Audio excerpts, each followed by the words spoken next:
All right, we should be back. Someone want to test out the chat real quick and see if that error happens again. I can't see it on the broadcast, so it looks like it's all right. So I don't know if it's when it actually connects that it does that. I hadn't seen that error before yesterday. It's really weird.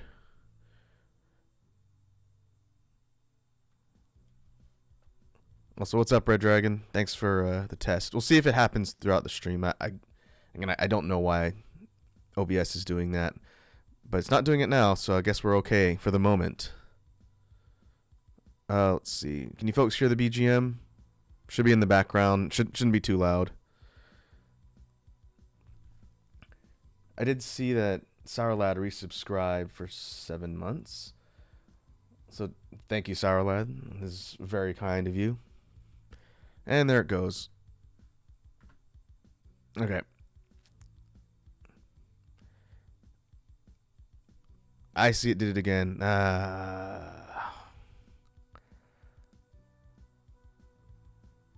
Let me try something else. First, let me get rid of that.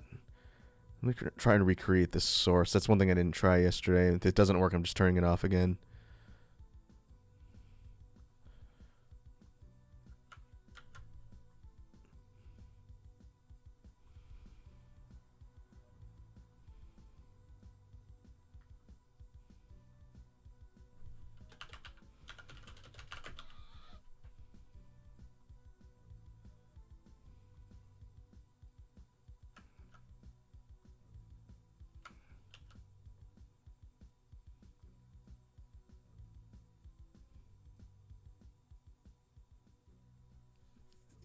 Huh. So adding it as a brand new source still gives me a login prompt. I don't know why it's doing that.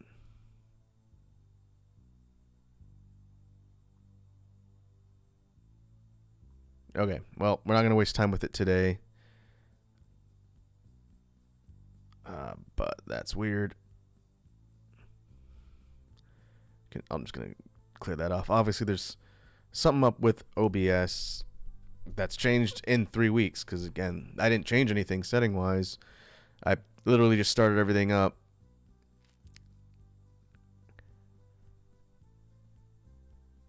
It just means people who see the archives on YouTube won't be able to see the chat, which is annoying, but not the end of the world.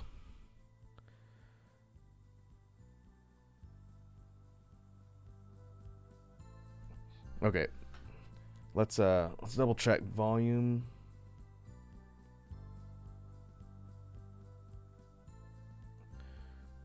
We have the master BGM playlist going, so hopefully you folks can hear that just slightly in the background.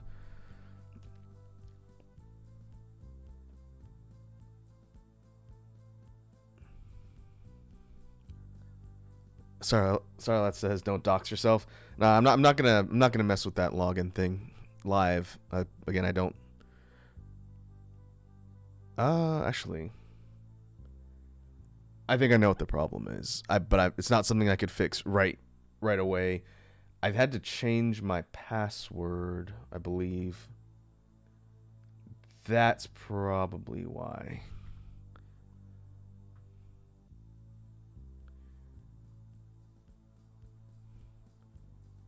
I might have to reconnect my account because I changed my password. I think that might be why it's doing that. I'll worry about it later.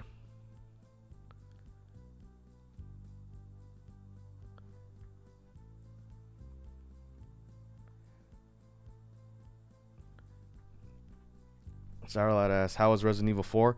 Oh, it's great. I wish I could play it more, but I kind of want to go through everything with you folks on stream so that you don't miss any of the story. So we'll definitely be back with more RE4 next week. I just don't know when yet. It's going to depend on the stream schedule. I've kind of left things open because we're still trying to schedule the Japan wrap up with Wazi and Matt. That's kind of the highest priority before we forget what happened on the trip. So it might be like a Wednesday, Thursday weekend deal. I'm not sure yet. So we'll see. Or I might stream earlier Monday. Haven't quite figured it out. And I see Red Dragon's back. Red Dragon says I've started to stream it too. Oh, okay. How far are you? Are you farther than me in RE4?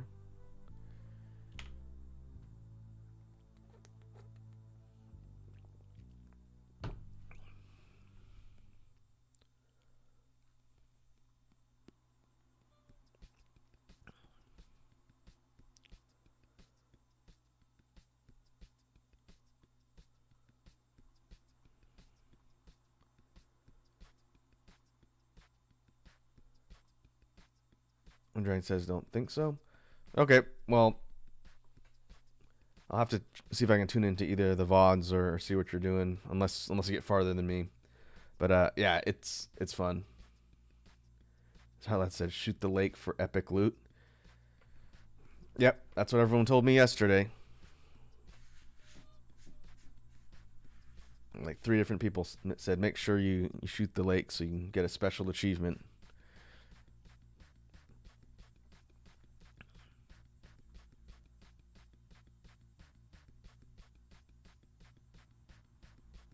Okay, so I think we got everything running.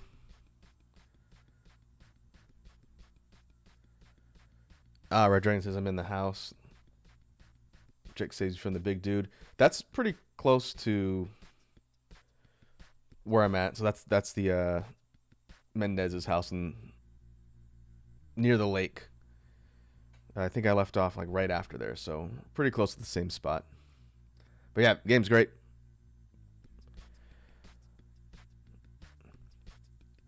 All right, so what are we doing? We are going to be doing something a little bit different for the chill stream today. And I don't think I've ever done. I know I haven't done anything like this so far in streaming, but it should be a fun way to present information to you folks. So let me turn this on. I have prepared a handy dandy PowerPoint presentation, and this is going to be kind of a way for me to overview some of the stuff that I managed to acquire on the recent trip to Japan.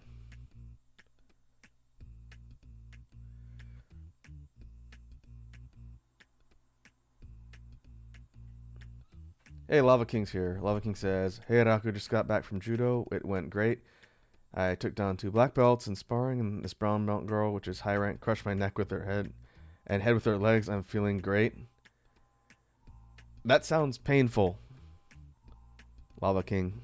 It sounds like you might have suffered some injuries, but hopefully it was worth it. I drank this face stream.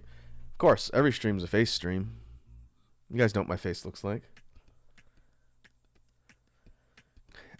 But so what we have here is a PowerPoint presentation,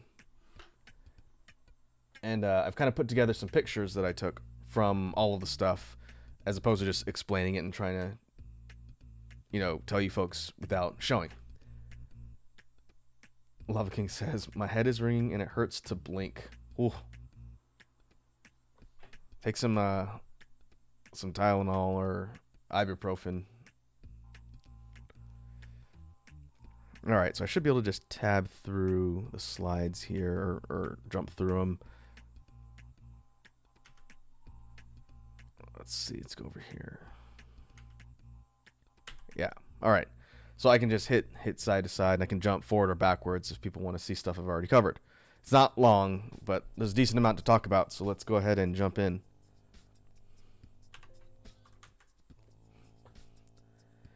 So first part of the presentation here from the trip, the gacha haul. And if you folks who are watching don't know what I'm talking about, I'm sure most people, especially people who play video games, are aware of the concept of a gacha as it relates to, things like Genshin and, Raid and other games where you have to pull some sort of limited currency for characters or items or what have you. Well, the whole idea of gachas is really popular in Japan. I'm not going to say I think they pioneered it. It's very possible. But the actual physical gachas are, just like Lava King saying, capsule machines. And you could find them all over the place in the major cities. outside of restaurants, you name it. In the bigger cities, you're gonna see what looks like these just stacks of capsule machines. We have them in the States too. They tend to be like in the entryways of grocery stores. You put a couple quarters in and get some random kitschy little things or candy. But in Japan, they're widespread.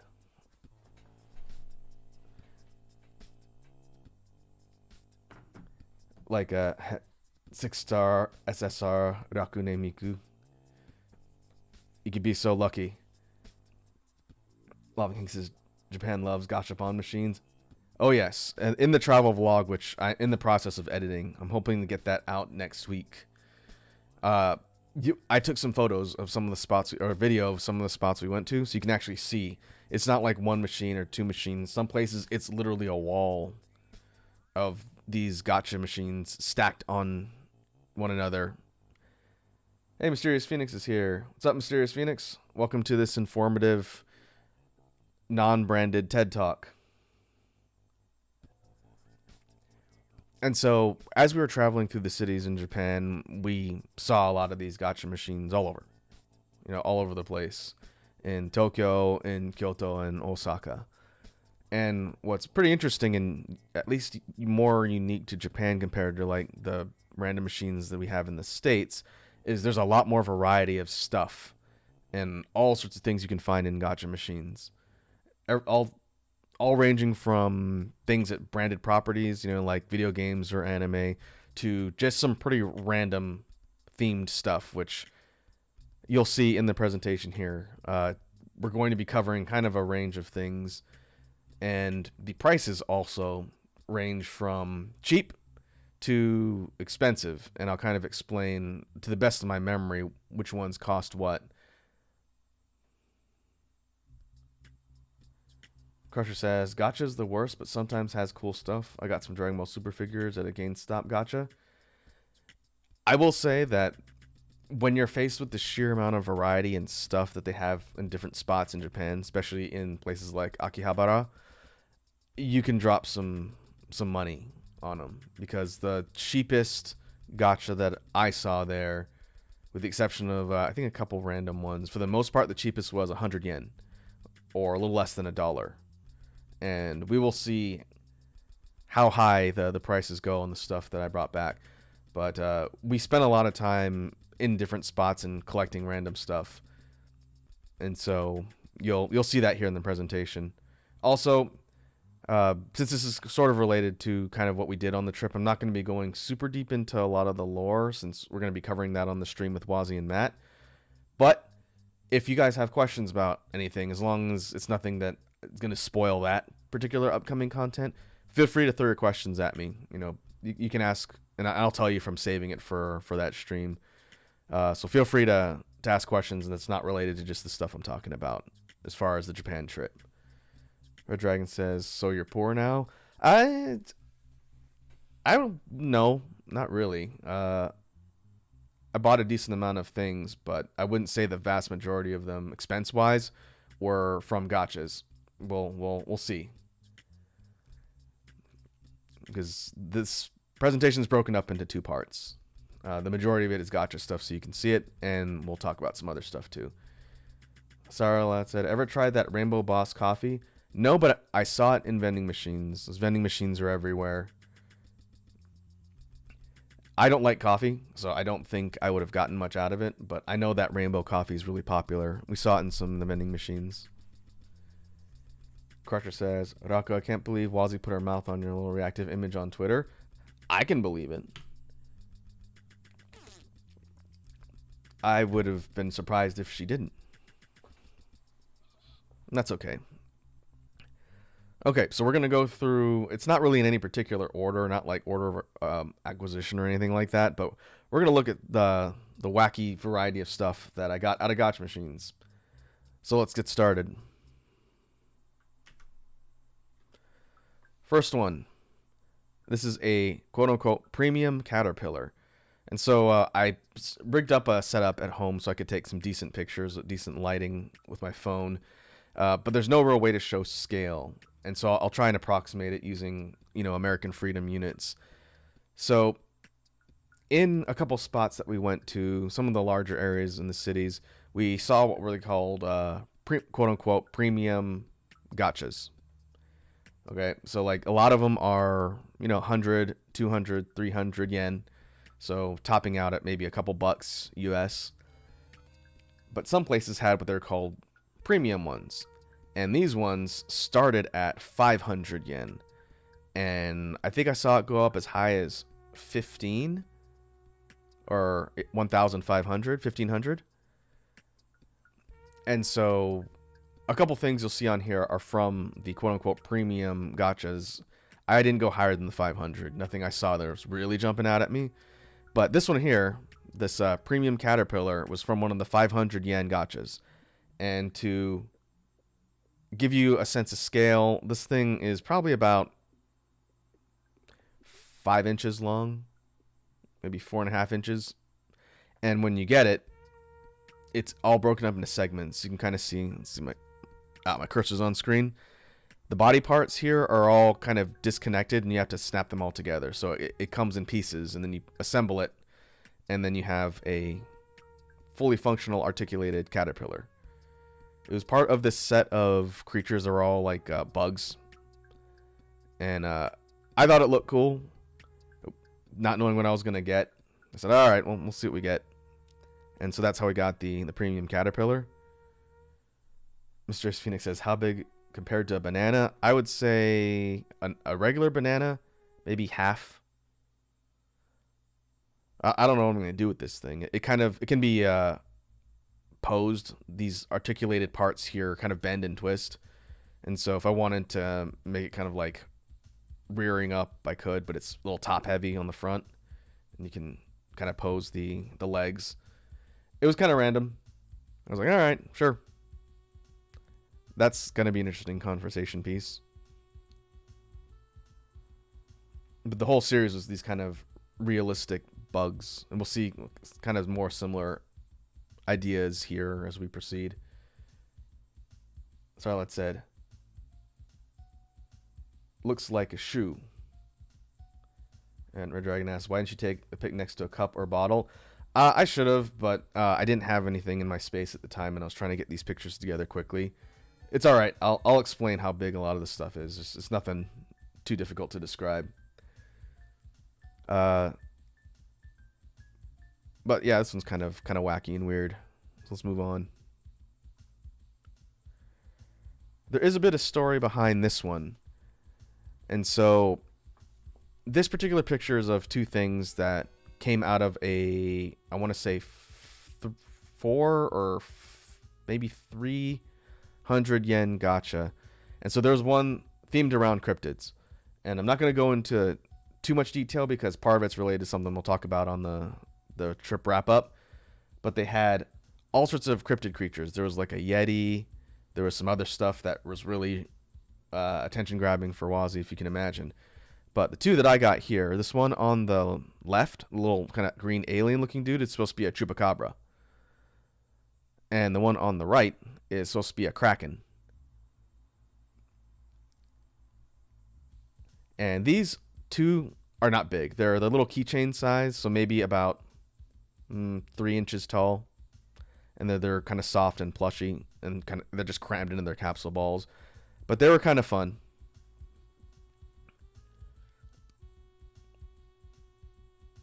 Crutcher says, did they have Fresno walkers? Possibly. That might be part of the story. Like I said, there was some stuff very, very relevant and compelling for Wazzy. But I got these two. We kind of traded. But yeah, we'll talk about that. Red Dragon says, so Japan can make anything cute? Yes, and or cursed. And so some of the stuff that we saw in gacha machines, again, it's not just known properties like anime or video games or what have you. Some of the stuff in there is really random. Like, one of them was a bunch of little sushi men, like little things that look like nigiri sushi with limbs, like sitting down on a step. I'm not kidding. There's some kind of off the wall stuff. We didn't get everything, but we were kind of competing to see who could find the most cursed stuff in a gacha machine while we were there, and there were some top running competitors. But yeah, more on cryptids soon, and it'll answer your questions from like Crusher and also Mysterious Phoenix. Next up, this is what I'm talking about as far as random and off the wall stuff. We have Fighting Birdmen. This was in one of the manga figure stores that we went to.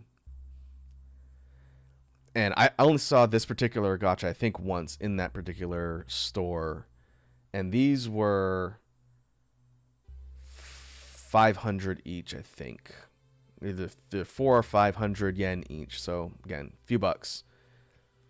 And Fighting Birdmen were part of a series of 5, I think it was. I have the little books that came with them. It's not here at the moment where I'm streaming, but Starlat said Bits would love that. Red Dragon said they look like something from Street Sharks. Oh yeah, when we were looking around, I saw this, was like, I gotta get me a couple of those. Specifically, I wanted Hummingbird Man here because I like the color scheme, and he's doing the thumbs down. They don't move; they're just in static poses, but they definitely convey a real memorable sort of energy. And then the one on the right here is a sparrow, like a sparrow dude who's squaring up. He's got the dukes up, ready to throw hands. Lava King says Vin Diesel's first job was doing Street Shark toys. I remember seeing those commercials. Between that and the videos of Vin Diesel breakdancing, that man has had a very interesting arc to where he is now. But Fighting Birdmen are, these probably look a little bigger than they are. They're maybe like 2.5 inches tall. They're perfect for putting on a desk, and they're very intimidating. I wish I could have gotten more of them, but we grabbed a couple. It was definitely one of the more random things we saw.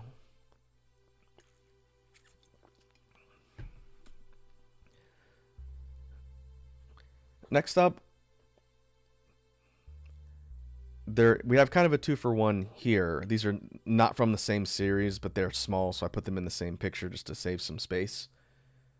Lava King asks, did you see any crazy only in Japan type vending machines? Yes, and the biggest example of that was the haunted vending machine that Wazi mentioned on the in Japan stream we did from Kyoto, I believe it was. That was where she got the weirdly wrapped thing that ended up being, I think, animal crackers or something like that. The way that machine works is you go, and you could see into it, but all you can see are packages, and they're all wrapped with text in Japanese. You have no idea what they are, and the text is either typed or written by someone and tells like a story, but it's all mystery stuff, ranging from, I think, like a couple hundred to several hundred yen, and it's just a random kind of grab bag.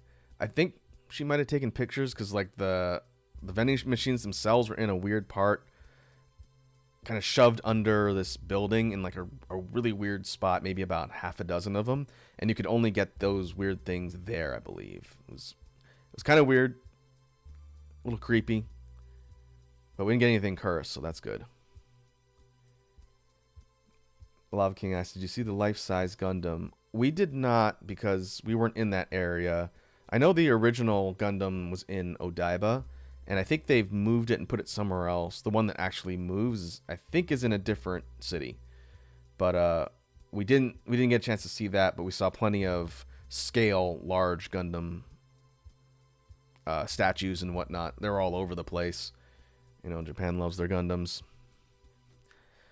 But for this particular shot we've got here, on the left, again, see my cursor, we have a sort of cat skeleton gremlin creature here.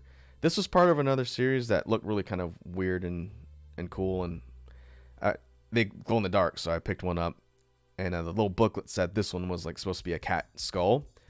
And so it's just a little dude, maybe about 1.5 inches high, that sits down and glows in the dark. It looks pretty neat when the lights are off. Hey, Iconics here. Iconics says, so good to see you. Sorry I missed your return stream. I'm glad I'm here for this one. Oh, no worries, Iconic. It's good to see you, man. It's good to be back. Good to be back in streaming. It seems like a long time. I guess it was almost a month. But we're back, and we have plenty of things to talk about.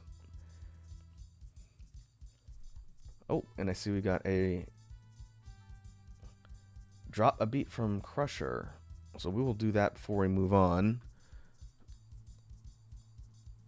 Let me pause the BGM.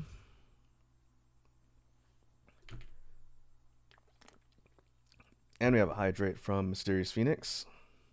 And a stretch from Crusher. I'm going to clear my redeem queue out.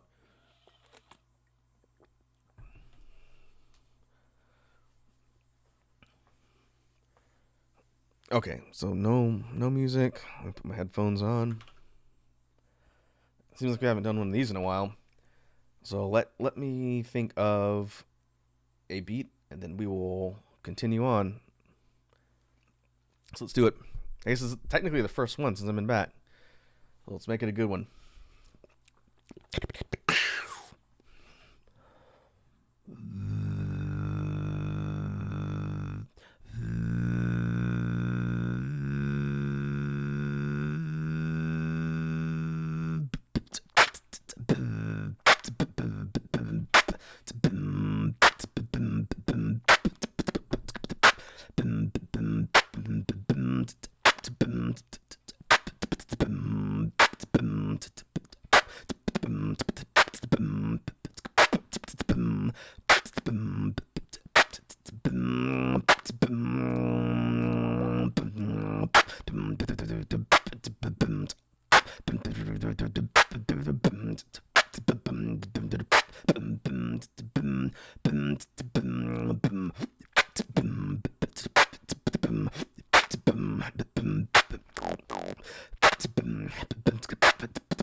All right.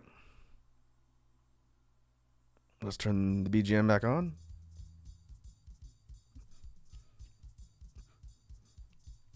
And proceed. All right, so I talked about the glow-in-the-dark cat skeleton gremlin creature right here. Let me click back over. There we go. Now I can see my cursor. Now, so this thing on the right, the little penguin with the earmuffs, which is adorable, was part of a series, I think it was called Shadow Monster. And this one was a couple hundred yen. Pretty cheap because it's small and it only has two pieces that snap together. This one was, I want to say 3 or 4. This one was a little more expensive, kind of more of a detailed style. And this one's about the same height, but it's heavier. It's a little bit of a thicker, chunky boy. Crusher says, that was a good beat. Oh, thank you. I need to get back in the swing of freestyling things on the spot, but appreciate the redeem. Crusher says, I definitely still have a fever. Okay, I'll try and beatbox harder next time to cure your fever. And so for the Shadow Monster series, I think it's only 2 characters. There's a cat and a penguin. I wanted to get the cat. But they have these regular versions with these little kind of adorable characters wearing like winter gear. I think the cat one might have had a scarf too. But then there's an alternate version of the same character that is just like a horrible Lovecraftian monstrosity. Like the alternate version of the penguin was a penguin with a huge like mauve fang teeth and a bazillion eyes. And it looked really cool. But I didn't get it. And I tried twice and got 2 of the same penguins.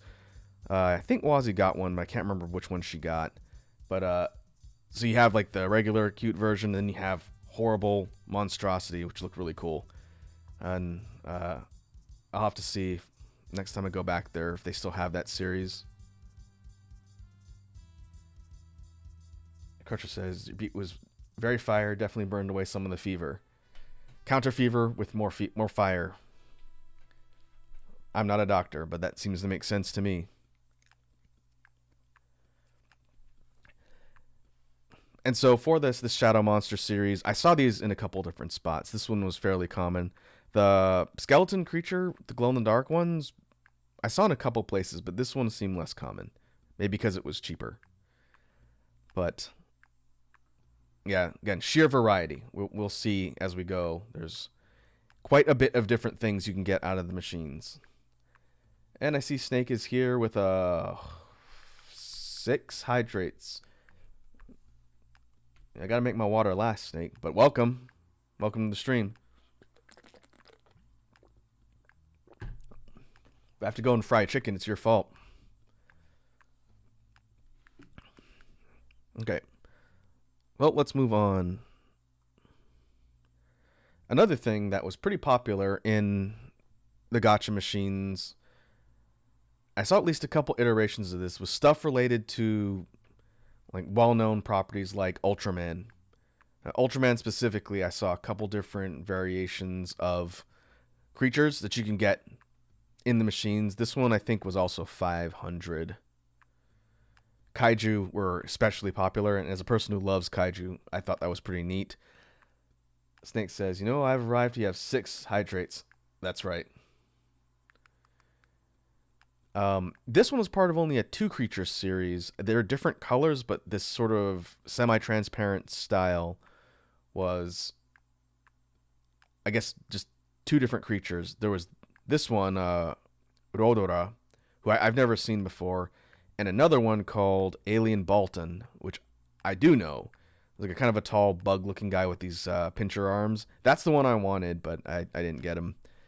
And so you get these, and they're in about 10 pieces or so, and you have to put them together.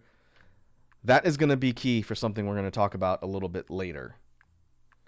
But once you put everything together, you have a little dude like this. This one stands, I'd say maybe about 3.5 inches tall. And it's pretty cool. It's like a little kind of bug-eyed thing on top, like a pointy head and 6 nipples for some reason. I don't know this particular kaiju. I don't know Ultraman super well. I was telling the folks in Japan, all of the kaiju I know from Ultraman, I know from the recent Monster Rancher game.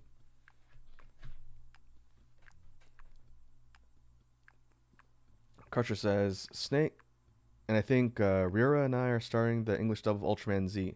Oh, cool. I've only seen one iteration of Ultraman. It was way back in the day that was released outside Japan with like English actors. Might have been great. I can never remember which one it was, but I remember a lot of the kaiju from that. They were really cool. And the overall list of monsters from Ultraman are pretty fun.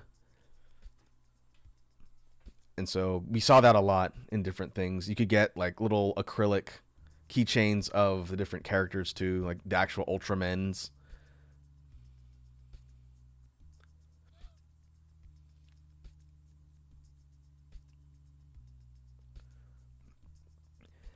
But this is the one I decided to pick up. Again, didn't get the one I wanted, but this one's pretty cool too.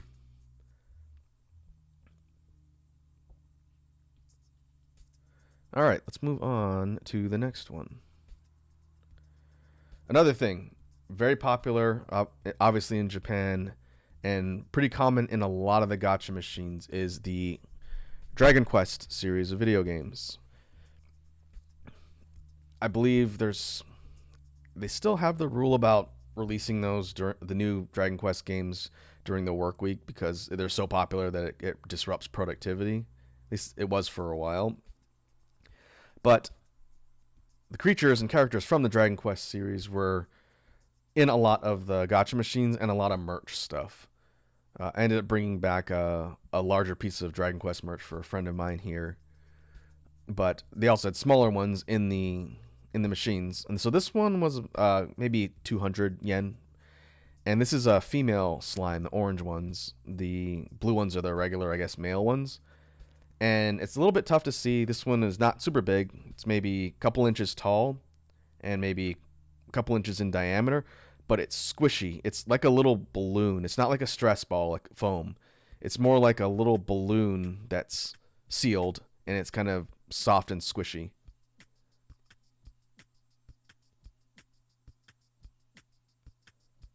Okay, I see Lava King's kind of mentioning the same thing I was talking about. Dragon Quest 3 is why games release on Friday because of how crazy 3 was wanted. Yeah, they couldn't put them in the middle of the week because people would not be showing up for work and be playing Dragon Quest. I haven't played a ton of the mainline games. I've spent most of my time in Dragon Quest Monsters, a series which is pretty dead, and that makes me sad thinking about it. But you could see a lot of merch from the Dragon Quest series in gachas, and in addition to just the shops. And so I decided to pick one up because I do like the slimes. They're very simple but very memorable mascots.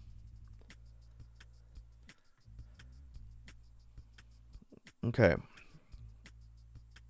moving on. Okay, so here's another sort of group shot. I don't want to do individual ones because it would have just cluttered up the entire presentation. Another thing that I saw was really common in gachas, and this has to be somewhat recent with, smartphone devices and whatnot, was this concept of cable creatures.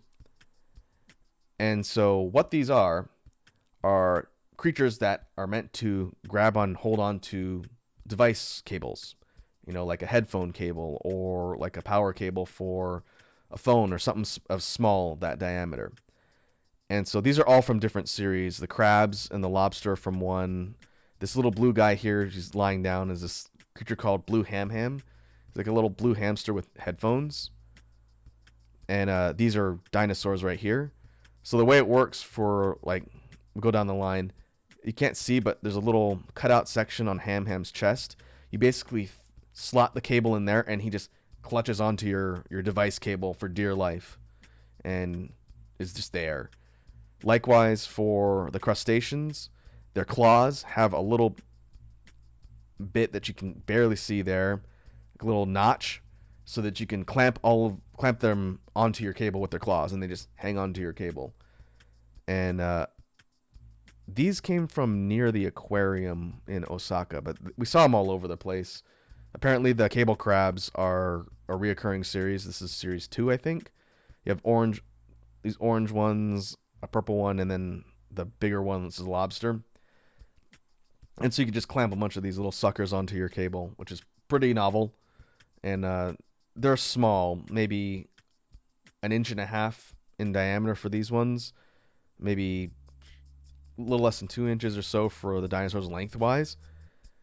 And so for the dinos, they function the same way, but they have this sort of cutout section on the underside, and you basically fit them around a cable, and the cable kind of horrifically goes through their mouth and out their butts.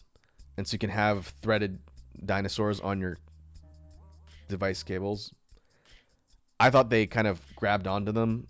I didn't realize you have to human centipede them through a cable, but that's also pretty interesting, I guess. But probably since the use of devices and device cables are so prevalent now, things like this are pretty popular, I guess, because there was a whole bunch of things like that.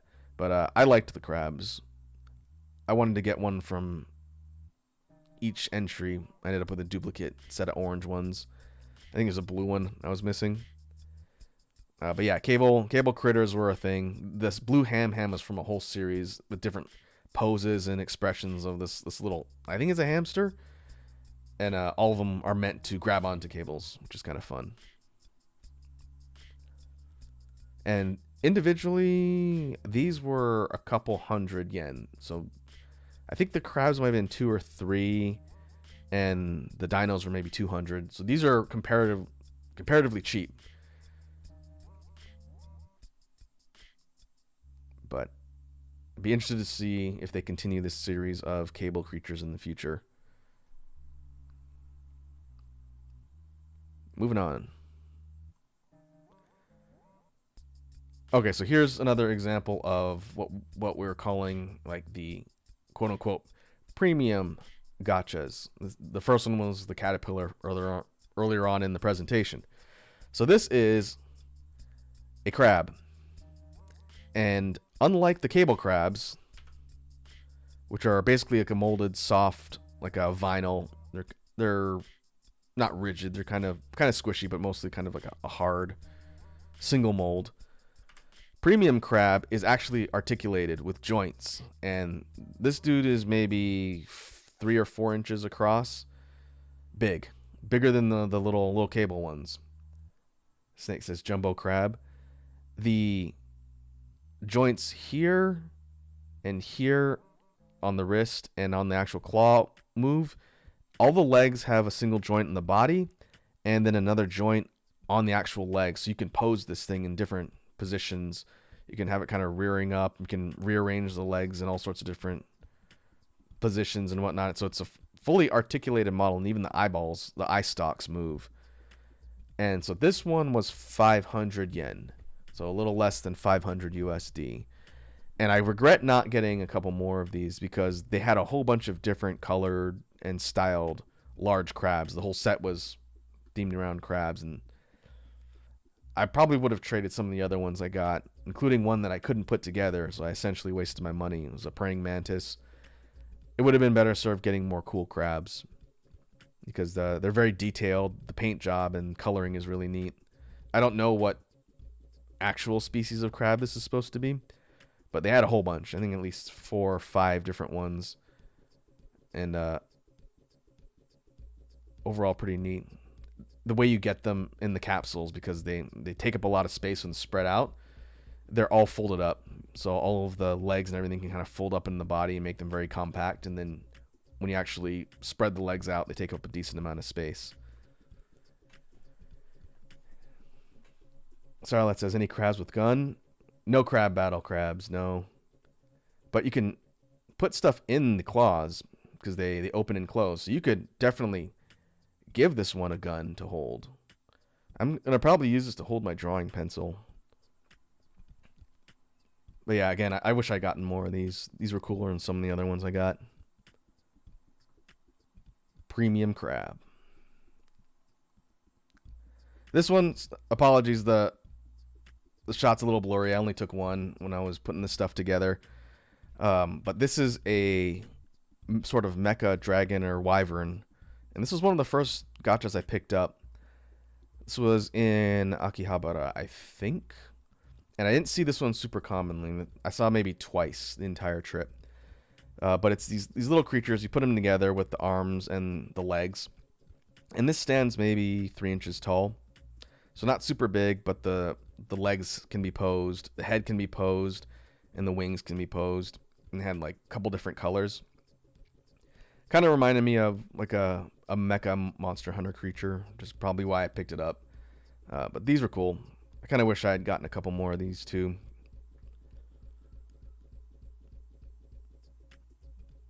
And I think I want to say there was a green one and a blue one maybe.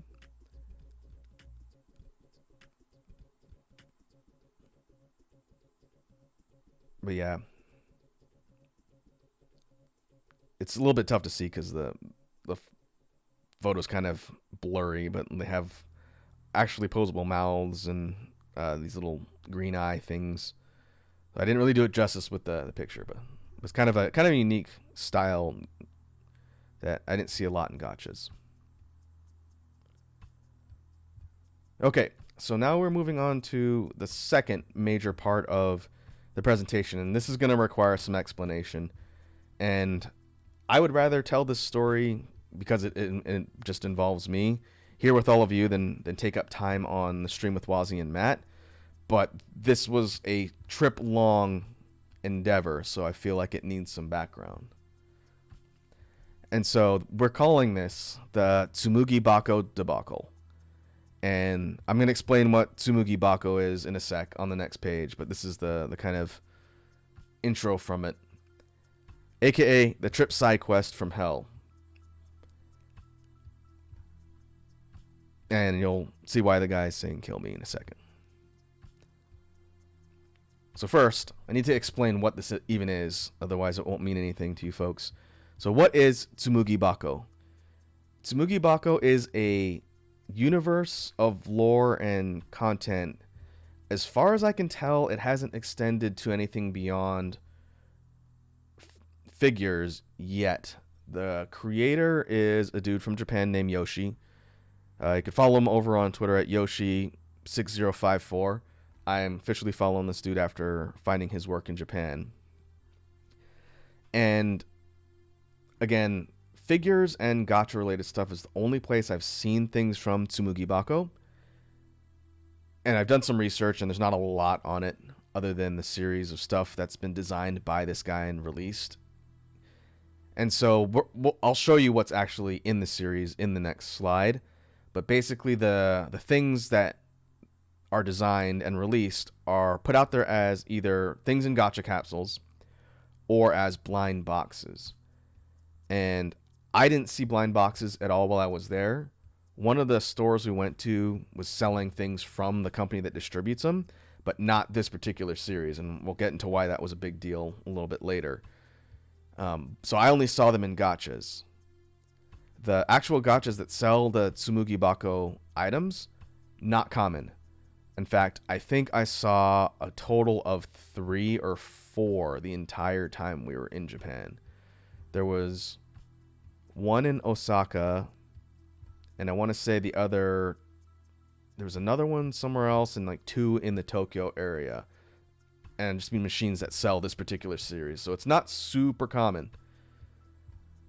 And then likewise, they do sell the blind boxes in stores, allegedly. Didn't see them, but I saw them advertised, and that really made me mad later. And finally, the gachas are 500 yen each. So this would fall under the category of a quote-unquote premium gacha. So a little more expensive in general than most, which is probably why they're not that common. And so keeping all this in mind, this is a kind of unique and I would consume niche series of figures just based on the fact there's not a lot of information on them. So what are they? So there have been 2 or 3 iterations of the Tsumugi Bako series of collectibles. We call them collectibles. The kind of mascot creature, and there's a whole lore and universe that goes along with these things. It's not just the figures. I haven't read through it yet, but each of the things in the gacha comes with like a little fold up picture and a whole bunch of text explaining kind of the lore of what this universe is. And so it's not just the items. There's a whole bunch of stuff that goes along with it, and it's all created by Yoshi. But the mascot are these kind of short little dudes here called Putuns. And this particular series, I think this is the second major series, second or third, and each one features iterations of these little dudes, right? And they have these kind of like short bodies, and some have opposable or movable arms and legs. This particular one almost looks kind of like a skeleton, and you have to put the arms and legs and the tail on so it stands up, and you can pose them if you want. And the reason why this one's called the I Hate Mondays Puchun is because it's like a hollowed out husk of one. And so when you go to the gachas and you put in 500, you can get this one, alternate color versions of this one, or the one I'm going to show off next. And that's it for the series. Looking online, there was a different series that came before this that I didn't see at all, so it's probably out of print. But this ended up becoming a focal point for the trip, and I will show you in the next slide here. So, in addition to the little dudes, probably the biggest draw of the Tsumugi Bako series are these full-sized figures that are included as possible things you could get in the series. And I had to kind of read through the pamphlet and pull out like the names to know what to call these. But for the series that's out now, again, I think it's officially series 2, is this Tsubame Miko Adera. And so the kind of style of this particular creator's work is this like kind of organic, mechanical, almost like kind of Buddhist inspired deity type look. It's a little bit unique, and it's really cool. I would recommend checking out Yoshi's Twitter to see the other stuff he designs. Like he's working on a game of sorts right now, and there's a figure from a different series under this he released that looks wicked cool, and I wish I could buy it. But this figure, these are both the same figure, but they have kind of alternate versions, which I'll explain in a sec. Unlike the Puchuns, which are maybe like an inch and a half tall, they're really little guys. The Adara figure itself is maybe about 7 inches tall. So this thing is actually decently big. And there are two versions, which, for a certain reason, which I'll explain in a minute. But you'll notice the level of detail in these things is pretty interesting for something you only pay, quote unquote, 500 yen for. And so when you put in 500, you can get one dude, or half of this figure. All right. I didn't know that because I didn't know anything about this series when I got there. It just looked kind of weird and cool. And so the first thing I ended up getting was the Husk dude here, and I think I got this one third. But I looked at the list, and I saw this really cool, like, mecha angel looking priestess lady here. And I thought, that's pretty rad. I could totally use one of those because it's a pretty unique thing to get from a gacha. And so as we were going in Osaka, I went back to the machine after getting one of the little dudes and said, maybe I'll get lucky and get the figure. And so I put in 500, and out popped a different type of gacha with a whole bunch of parts. Like a dozen parts. And so I looked at that, I said, dope, I got lucky. I got the purple alternate version. The figure comes in this sort of gradient silver and then all purple. I'll explain why the colors are two-toned here in a sec. But anyway, I went back, got a bunch of parts. I was like, that's great. I got lucky. I don't have to drop any more money. And I can put this together when I get home. And it'll be kind of a unique thing to get from a gacha. So this is in leg 3 of the trip in Osaka, right? And I showed this to Wazi and Matt. And like, look, it's pretty complex and intricate thing you can get from a gacha. It's pretty neat. And so we went about the trip. And one night towards the end of Osaka, I was looking at the actual contents of the capsule and kind of reading the instructions. I didn't want to assemble this thing in Japan because it would just, fall apart when I went through traveling and it would take up too much space. But I wanted to see, how do you put it together? How's it work? This thing is like a gunpla, okay? It's not just parts that snap together. You have main body parts and these kind of ball joints you have to assemble yourself. They're like two halves you have to cut out. And then these are actually fully rotational articulated joints that snap together. And so they have like a full 360 range of motion anywhere where you see a ball joint. On the wing, on the wing shoulder, the actual shoulders, the elbows, the hips, the knees, all have these ball joints. So this thing can be posed in a whole manner of different ways, which is also pretty cool. And so I was looking through the instructions, just trying to understand, how to put it together and reading this in Japanese. And that's when I realized I didn't get a full figure. Okay? Reading through the instructions, it said one set that you can get from the 500 yen drop is the body, the head, the limbs, everything for the body. And the other half is the wings. And what I had got, without looking at it when I bought it, what I had got was just the wings. And so when I figured that out, I thought, well, I know I've seen this in at least 2 different places. I'm going to have to go back, find that machine, and get the other half of the figure. And hope I get the right color, because, again, there's the base silver one and the special purple version. And so this was, I want to say, that in the middle or later part of the Osaka trip, after we went to the aquarium. And we spent one day going to a bunch of gacha places in the Osaka area. I could not find another one of these machines before we left Osaka, and that made me very concerned. Lava King says, I zoned out. What I miss? So I'm telling the story of this series of figures from a property called Tsumugi Bako, which is still a gacha, but the catch was you have to get the parts to assemble the figure, and I didn't realize until after I bought one of the sets that I'd only gotten half of them, and we were getting ready to leave the area. And so going from Osaka to Tokyo, I still only had one set of parts.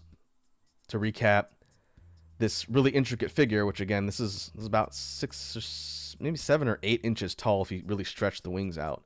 This is a big figure that comes out of gacha, but you have to get the body and then the wings, which are separate. I only had the wings leaving Osaka, and I told Wazzy and Matt, I said, look, I'm not saying we got to go out of our way, but I want to complete this figure before we leave, because up to this point, I had little dude here, other little dude here, and half of this lady here, which is the entire series, minus half of the figure, the actual, complex one I wanted. And so we ended up checking around in Tokyo, and I was able to find the machine in Akihabara in like a whole wall of gachas. It was a place that had maybe like 3 dozen gacha machines, floor to ceiling, just kind of crammed into one area, and I found this machine again. And so I put 500 in, knowing I needed to get a torso, which is the other half. I already had the wings, and I did first try. I got lucky again. And this was, again, towards the end of the trip. We'd kind of seen pretty much all the different types of gachas and stuff that we were interested in at that point. And so we were walking around the area, and eventually I said, you know what? I have a bunch of change on me. I'm going to go back and see if I can get another figure from this series with the rest of my change and see if I get lucky again. And so I ended up putting in like 3 or 4 more gachas worth of the change I had. And so I ended up with 2 complete figures. But when I went back to get the rest, I ended up getting the silver winged version. So I had 2 bodies that were purple, 1 set of wings that was purple, and then they got the silver wings and actually another set of purple. And because I wanted to create a different version of the figure to make it kind of stand out, I used the silver wings.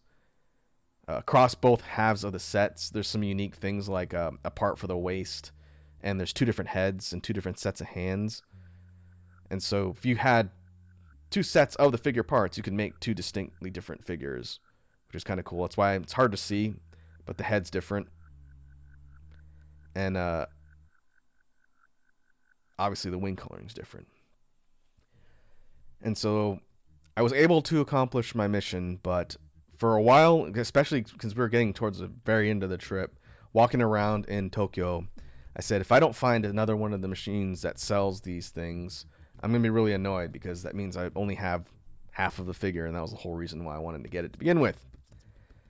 And looking online, people were selling entries from this particular series on like eBay type sites for, I want to say, like $50 a gacha for a random one of 6 or however many there are in the series. And I said, I'm not doing that. I'm not going to pay for like a 1 in 6 chance to get the pieces I need. And so Wazzy and Matt were very understanding, and we were able to find stuff here. But good Lord, it was a whole quest. And I think the results were worth it. It's a pretty unique thing to get from a gacha, and it's really cool. I actually need to get a display case for this thing, or both of them, and maybe a stand, because the wings are so large, they're actually kind of heavy, and it's tough for them to keep balance. But they will freestand. Just you can't like bump them or they'll fall over. And so that is the quick summary of the Tsumugi Bako debacle. You could see that I'm following Yoshi on Twitter. I had his @ further on, but you can see the stuff that he designs. Again, it's really cool. Like Snake's saying, it's awesome monster design. Yeah, it's very unique. It kind of reminds me like a little bit of H.R. Giger, and kind of like a Escaflowne, if you've ever seen that anime, because it's all this like semi-religious imagery and kind of Buddhist designs with like a biomechanical type of deal. Like the previous series had this dude that looked kind of like a monster from the Guyver series. But yeah, I'm glad I was able to get the stuff, because I would have been very, very annoyed if I came back empty-handed. I would have felt like homeboy on the ground there, just hollow and dead inside. Here's the @2. Come back a few slides. Yoshi6054 on Twitter. Next time I go to Japan, I'm definitely going to take a look at the next iteration of this particular series, because according to what's being talked about on Twitter, the next iteration of figures is going to be coming out soon. And I might just straight up buy it online, because I don't know when I'm going to go back to Japan next, but the prototype designs that Yoshi's been putting out look pretty rad. Okay.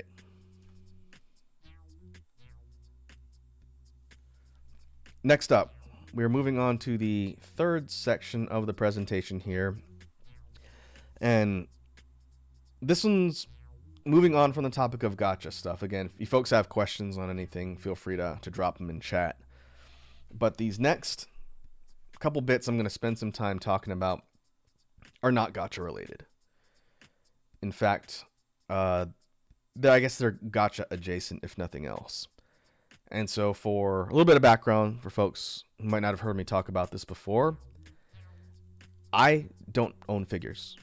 I have some collectible stuff that I've got, but I don't own any anime or video game or anything figures. And I thought to myself, it's really a rabbit hole I didn't really want to fall down, because one, it's expensive, and two, I gotta find places to put them. I may have mentioned before, but I do have like a giant display case that's full of boglins. And if you know what boglins are, then you get a gold star for obscure pop trivia. But I don't have any space for figures. And so I said, I'm really not going to prioritize getting figures in Japan, because one, I got to figure out how to bring them back. And two, I got to figure out where I'm going to put them in my house. And I don't want to have to buy a whole nother display case, because, I got to figure out the feng shui of all that. Despite this goal, I was drawn to a couple things I saw there, and we'll talk about the first one, and how I got it. And so I didn't buy any figures. All right, full disclosure, I didn't buy any figures there. We went to a whole bunch of stores, especially in Tokyo and Akihabara, that had so many figures. And I see we got a stretch and hydrate from Snake. One of the ones we went to had a currently in print ad, which I guess means this figure series is being manufactured now and comes out soon, and you might have been able to pre-order it. And it was for a couple Armored Core mechs, and Matt and I saw that, and they looked so rad. That alone, if they had it there, I probably would have bought it, and I probably would have paid a lot of money. But across the different spots we went to, there were figures from everything you can imagine. Video game properties, anime properties, you name it, we saw figures for it. But again, didn't want to get stuck trying to lug a bunch of stuff back, and I didn't really want to have to ship a separate box. And had I gone 100% all in on figures, I definitely would have had to ship something separate back. I know Matt and Wazzy did. But when we were walking around, we're going to do this a little out of order because of how I want to talk about this stuff here. We were in an arcade in Osaka. We went to a lot of arcades, folks. Arcades are still pretty prevalent everywhere in Japan. You have like the crane type ones and, rhythm game arcades. Not so much fighting games, I noticed, here or there, but there were tons of, quote unquote win stuff arcades all over. And so we were at an arcade in Osaka, and I saw this one. Now, for those who've been keeping up with, the Team Toxicure affiliated folks like me and Wazzy and Matt, you probably know that we're all big fans of the popular anime and manga Chainsaw Man. And we were walking through, and this figure of well-known devil gremlin Power was in one of the machines.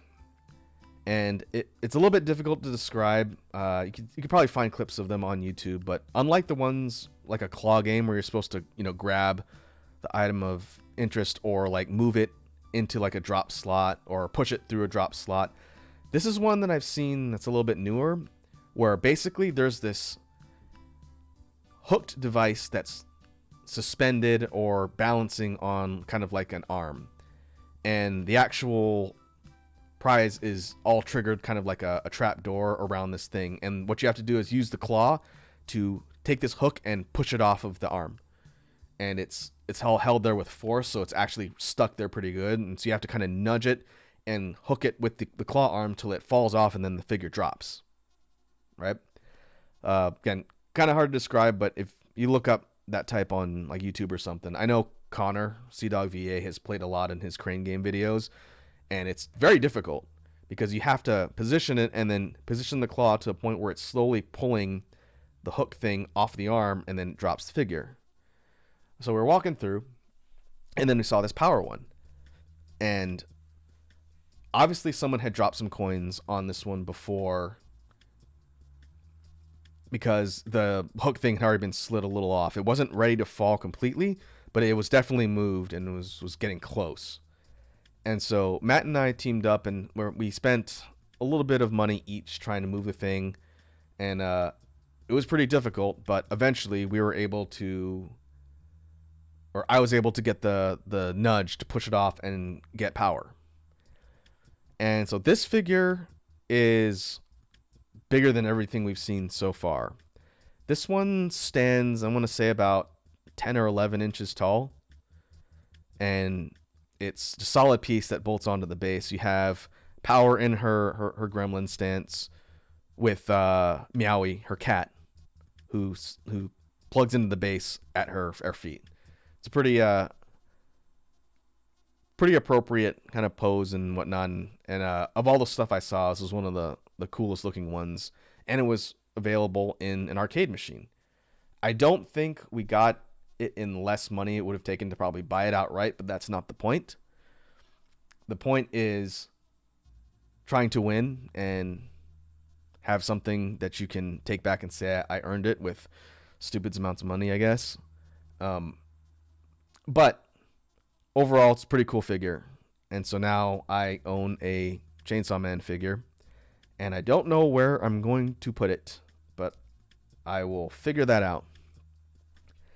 And so, again, I'm doing this out of order. This was the second one. By the time I'd gotten this one, I was already kind of resigned to the idea that, hey, I'm going to be collecting figures, I guess. This is my life now.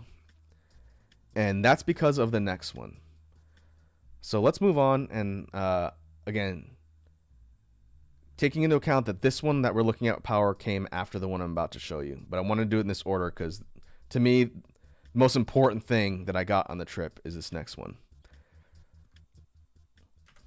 So next up, we were in the same city. In fact, this was the same day, I think. Different arcade. I was walking around looking at a multi-floor arcade that had a whole bunch of gachas and whatnot. Wasn't really looking too close at the crane games and whatnot that were in there. And then I stopped by this one, and it was part of a couple different ones that had different entries from this series in there. And I stopped and I said, that particular figure I've never seen before, but the character looks very familiar. And, I know a lot of the anime stuff out there, and I recognize a lot of the branding. So I went to look closer, and it turns out this is an official Hololive Mori Calliope Relax Time figure. I had not seen any merch from Holomyth at all, except for like one Gora thing. And for folks who might not have heard this before, because I haven't talked about it a lot, but my favorite VTuber and the one that got me into VTubing is Callie, Mori Calliope. She's a creator I look up to a lot as far as just everything she does. And so I saw this one in the machine, same type of one as the one I got with Power, same style where you have to move something and you get the figure. This one wasn't a hook though. There was a hook one next to this machine, so there were two that had this one figure. Obviously, it's new, and pretty decently popular. So the machine that this one was on, you basically have what looked like a little stuffed bear on a platform, and the bear is attached with a chain to like a lever mechanism that's holding the figure. And what you have to do is push the bear off the platform using the claw so that it falls, and then it unhooks the thing and drops the figure. Similar idea to the hook one, but instead of trying to push a hook off of an arm, you're trying to slide this stuffed bear, off, get it off the platform, and then it opens up and you get the figure. And I'd see Snake says, of course, it would be this figure. Look, man, I was completely content for the trip, not buying any figures until I saw that they had one of my favorite VTuber. All right. And so at that point, it was a mission. I told Wazzy and Matt as they were kind of just poking around the arcade. I said, I'm going to be here for a while. You guys can go, look around on the other floors, do whatever you want. I'll catch up to you later. And I'm not going to give an exact amount, but this figure was difficult to win. I kind of realized maybe at least $20 in that I wasn't really approaching it correctly. I was trying to pick up the bear and just drop it off the platform. What you're really supposed to do is use the claw to slide it and just push it off. And I probably could have done it in half the time if I realized that, because it's this little teddy bear thing attached to the chain. But I swear the head is 3 pounds. It's super heavy. And so trying to pick it up, it's heavier than the claw can really grab, I think. And I spent quite a few coins just trying to grab the thing and get it to physically move it off the platform and drop it. And then I realized you're supposed to just nudge it along until it falls off. And everything I've seen as far as looking at retail and how much it costs tells me that I probably spent more than this thing retails for. But in my defense, I didn't see them selling this particular figure anywhere in any of the stores. We went to a lot of stores. The quote-unquote relax time by I think it's Bon Presto, who does a lot of figures for all sorts of stuff. It's part of a series for the Hololive talent, because they had one for Suisse, they had one for Subaru. It's a whole bunch of them, and I saw a bunch of those other ones for the Japanese talent from Hololive in stores. Again, I think this Cali one is very new because I didn't see this one sold anywhere. It's part of the same series, but it was also the only one from the English Holo Myth group, who I like a lot. I like Holo Myth. Only Callie was the one who got a figure that I could see. And so I think this is probably the most significant thing I managed to get on the trip, just because, one, I had to win it. Had I seen it in the store earlier, I probably would have just bought it outright. But kind of like the Tsumugi Bako debacle, it became a bit more of a mission. And I said, I owe it to myself as a VTuber who got into this space as a result of watching some of the well-known people out there in the industry. I owe it to myself and my background to accomplish that goal. And so this figure, this one is probably height-wise, if she was standing, taller than the Power one. But sitting down, I think height-wise, maybe 5 inches or so, and maybe 10 inches lengthwise from head to toe. So it's not a vertically tall figure, but takes up a decent amount of space. And she doesn't have a base or a platform. She just sits and stares at you. And so as a result of the trip, kind of across everything, I have technically 4 figures that I got to find a place to set up. We had the 2 assembled ones from the Tsumugi Bako series. We had the Power one, and then we have the Cali figure here. And so I'll need to do some shopping as far as looking at a display case. I knew I was going to have to get another one eventually. I didn't expect it to be this soon. But that's the way it goes. Sometimes it's avoidable, and other times it's not. Eventually, when I get that stuff set up, I can maybe post a picture on Twitter about what all that looks like.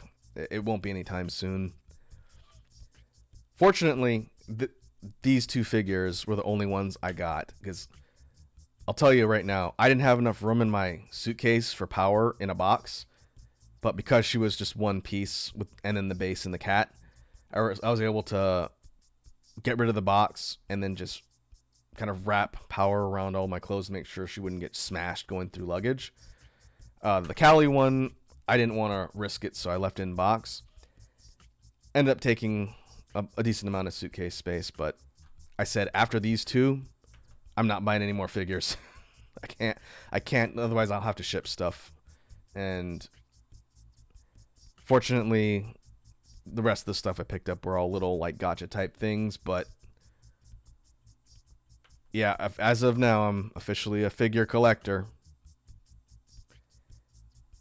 Snake says, and this is how the addiction starts. Well, I'd be lying if I said that VTubers in general haven't had a significant impact on my life and my wallet. So I guess it's par for the course.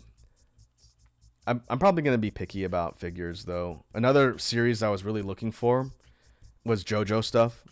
I think I've talked a little bit about being a big fan of JoJo. There were some cool ones. There were some cool Part 3 figures that I saw, but those would have been more expensive. Those would have cost me close to maybe around 100 USD. Maybe maybe around or more. There's some really cool like Jotaro and Dio figures, but I would have had a real tough time trying to transport those.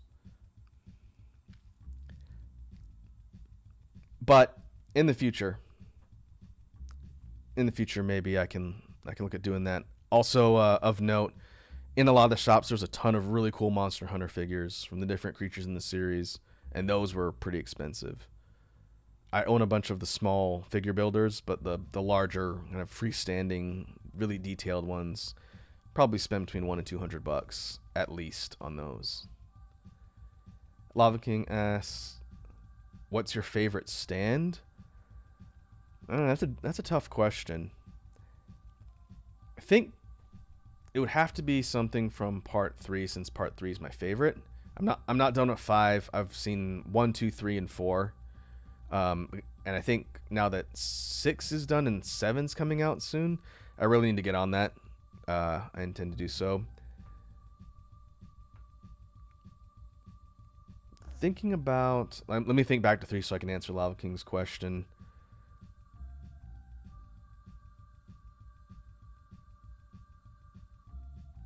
From Part 3...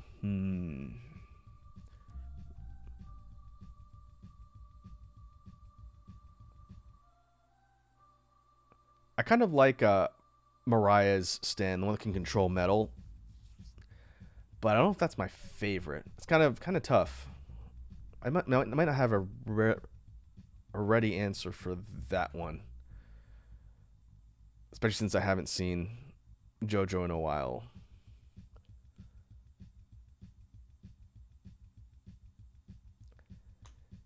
On the topic of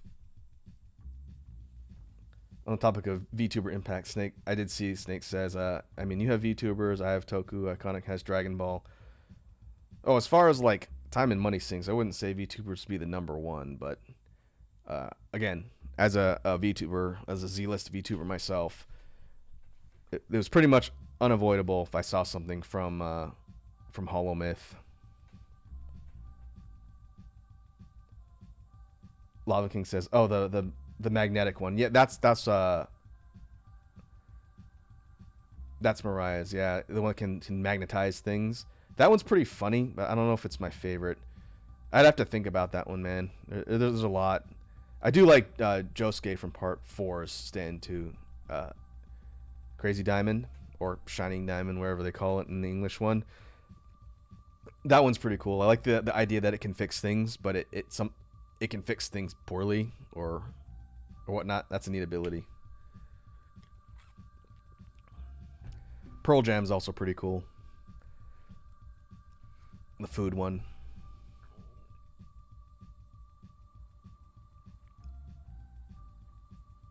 Lava King says, I think it's more polarity than magnets. Yeah, it's something like that. Like it can cause things to be either attracted or repelled.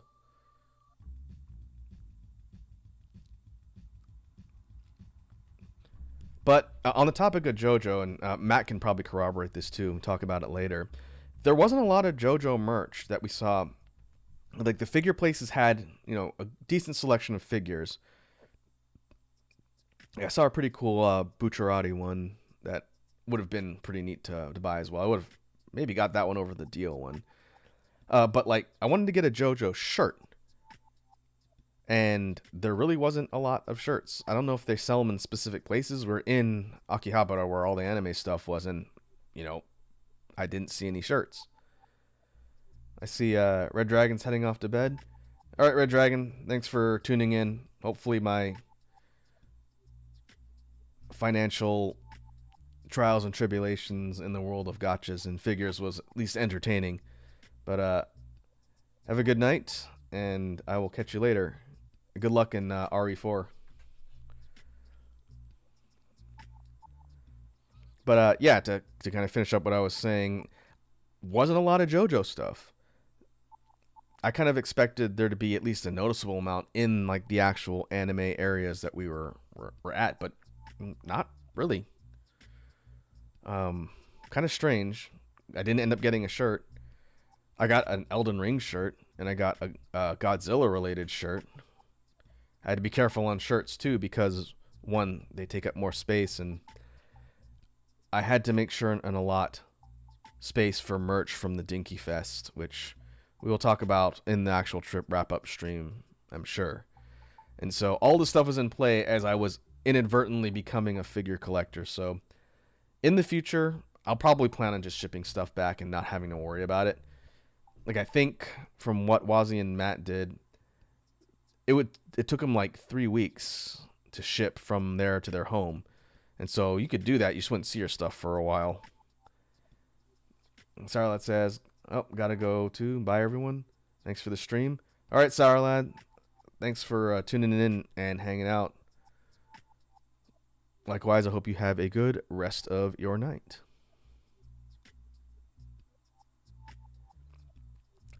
And so let me go to the last slide here. That's the end of the actual presentation, and so I can keep kind of wrapping up the thoughts for what we're talking about, but also, again, anything that's not going to delve into too much of the trip lore that we're going to go over when we stream the three of us, feel free to keep bombarding me with questions.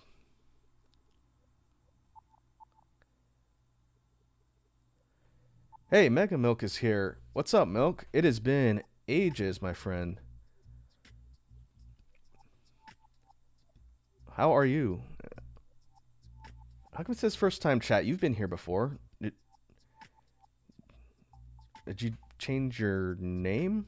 It shouldn't be first time chat. I know I've seen you here. It's just been a while. I can go through some of the highlights too. Snake says, how was the walking? Dude, the walking was intense. I consider myself not like a terribly out of shape person. I do exercise. I don't do a lot of distance walking though. And we walked everywhere. It was good, but it was tiring and definitely put my feet through their paces. Milk says, I have points. How am I a first-time chatter? That's what I was wondering. Maybe if you just don't show up for a long time, it treats you like a first-time chatter. I don't know. But yeah, you've been here before. That's why you have points. So I don't know, but either way, welcome. If you just showed up, you might not have any idea what I'm talking about. It's been a hot minute, but this whole stream was let me see if I can go to the top. I'm not going to do the whole thing from the beginning because that would take a long time, but the this whole stream is an overview of a recent trip to Japan that I just got back from. As of this week is my first week back. I was in Japan for 2.5 weeks, and just got back middle of last week, and so this week, starting from Monday on, is my first week back to streaming and content. And so I wanted to go over about some of the stuff that I brought back from Japan. And so I put this handy dandy PowerPoint presentation together. And so that's what we were talking about.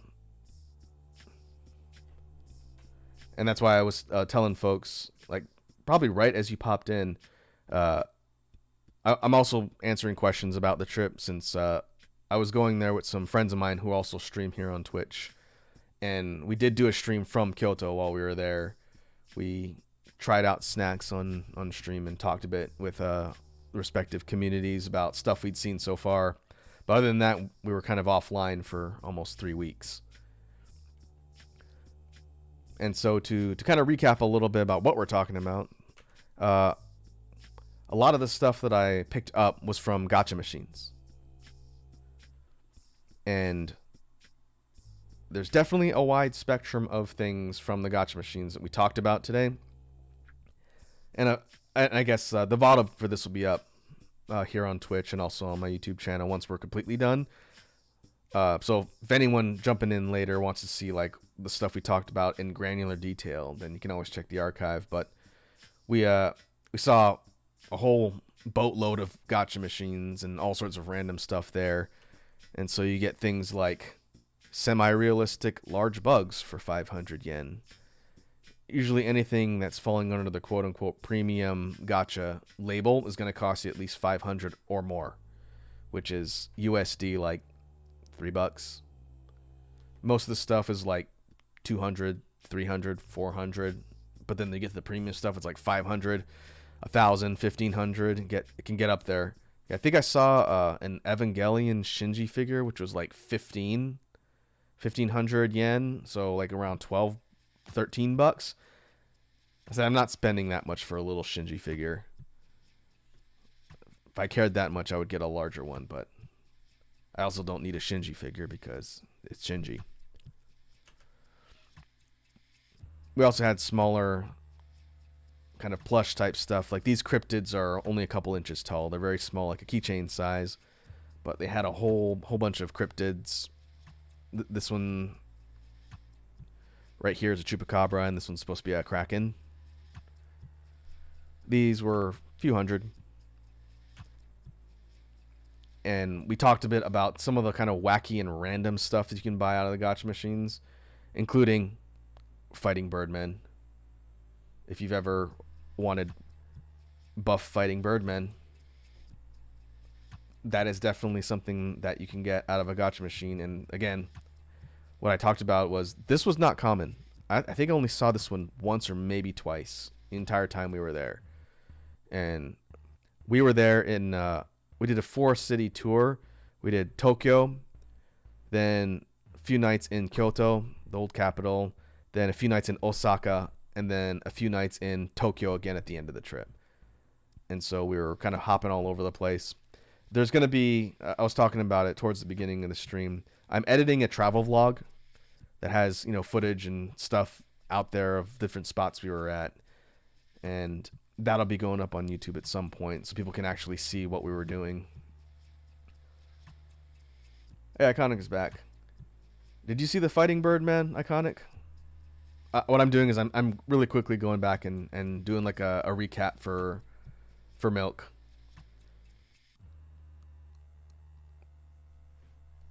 Since she wasn't here for the earlier part. Oh, you missed the fighting bird, man. Yeah, these dudes are only a couple inches tall, but they have real energy. My favorite is the blue hummingbird man on the left. He is telling you you're going to have a bad day. And Sparrowman's like, all right, then I'm going to punch you. I regret not getting more of these. Getting the complete set of like 4 or 5 would have been awesome just to put on my desk. But we also had kind of smaller more unique stuff like the little glow in the dark cat skeleton gremlin here. Another one I regret not getting more of. And then the adorable penguin here is part of a series we talked about called Shadow Monster, which is regular versions. There's a cat, like a little kitten with winter gear on, and then there's a penguin. And then there's alternate versions of them as like Lovecraftian horrors with like a million eyes and huge mouths full of teeth. And those are the ones that we wanted, but weren't able to get. And this one was a little more expensive. I want to say this one was like 400.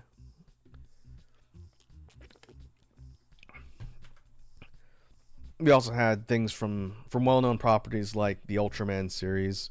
Kaiju were pretty popular across different things. Godzilla too. I didn't put anything in here because I didn't get any gacha stuff for Godzilla. They had kind of like keychain acrylics, but they didn't have actual Godzilla kaiju in the machines, or I would have probably spent a lot on those. But this one was from the Ultraman series. In video games, Dragon Quest is still insanely popular, so I did pick up a little squishy slime from Dragon Quest. Another thing that we saw and talked about that's pretty common are the whole concept of cable creatures. And so what I kind of explained is all of these are designed to clip onto device cables, like a power cord or like a headphone cord. And so Blue Ham Ham has like a little thing on his chest where he basically is gripping your cable with his hands. The crustaceans all have these notched claws, and they just snap like onto a cable. They don't hold on super hard, so if you're like walking around, you probably wouldn't want to do that. Milk says those are super popular where I'm at. Oh. I think there were Kirby ones. Now, again, you don't have to get too specific because I don't want to dox anybody, but are you still in the States? Or are you in Japan now? Because that would be a trip if you were. I've never seen these kind of cable critter things in the States, but I can see why they'd be popular. Like the dinosaurs. The dinosaurs we talked about have like a slot on the bottom. You fit them around a cable. But unlike these other ones where they're kind of gripped on with their limbs, the dinosaur ones have them human centipede style going like through their mouths and butts. But you could thread them along a cable and they wouldn't fall off. And so I guess there's that.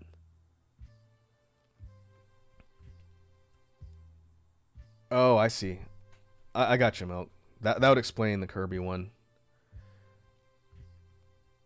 But yeah, apparently cable creatures are a thing. I wanted to collect all the crabs. I think I was missing one or two. I did get the lobster though. I think lobster's the rare drop. And we got a hydrate redeem from Snake.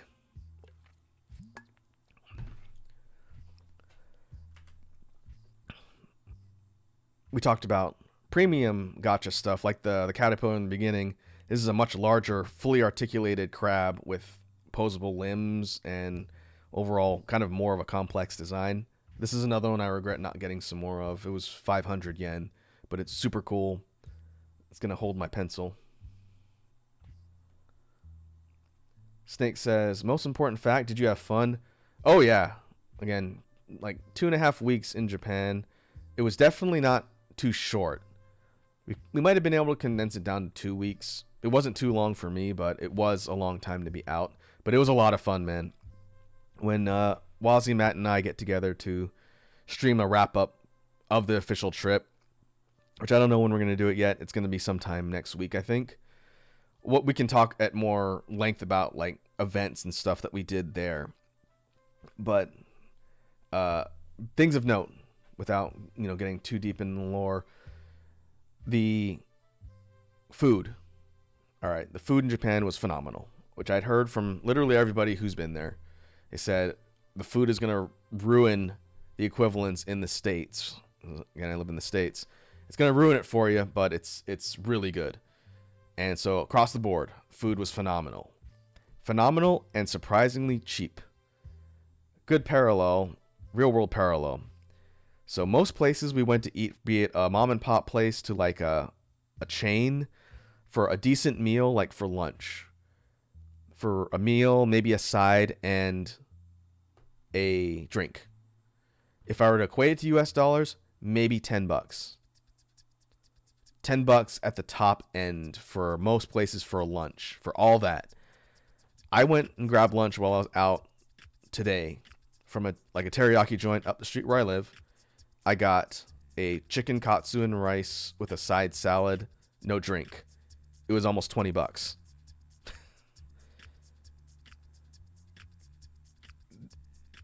By and large, the least amount of money I spent on anything in Japan. This is what I've been telling people. I'm not exaggerating. The least amount I spent on anything was food. Transportation was kind of not really an issue because we had a prepaid rail pass which covered the bullet trains, and the regular subway trains we put like a pay card called Pasmo. I put like $100 on at the beginning. I didn't even use it all by the end. I had like $30 left, and you just use it to tap in and out and pay for fares when you're going on subways. But the food, it threw me. Like, we went to sushi restaurants a lot, like at least 4 times while we were there, and for pretty decent amount of food, I maybe spent like $50 for me by myself. Here in the States, if I go to a sushi place and get like 4 rolls from like a, whichever one I go to, that's like $80.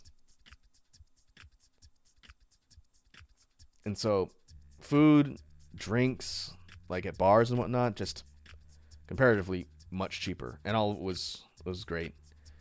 We got to go to yakiniku to try some like really, really nice cuts of meat that you grill yourself. We obviously went to sushi. We got to get okonomiyaki, which is the kind of savory cabbage pancakes with the toppings. We got to do that in a couple different cities, including Osaka, where they invented this stuff. And that was phenomenal. We didn't really try anything weird. That is a story for the wrap-up stream. I'll let Matt tell that one. So we got a stretch redeem from Lava King. Oh.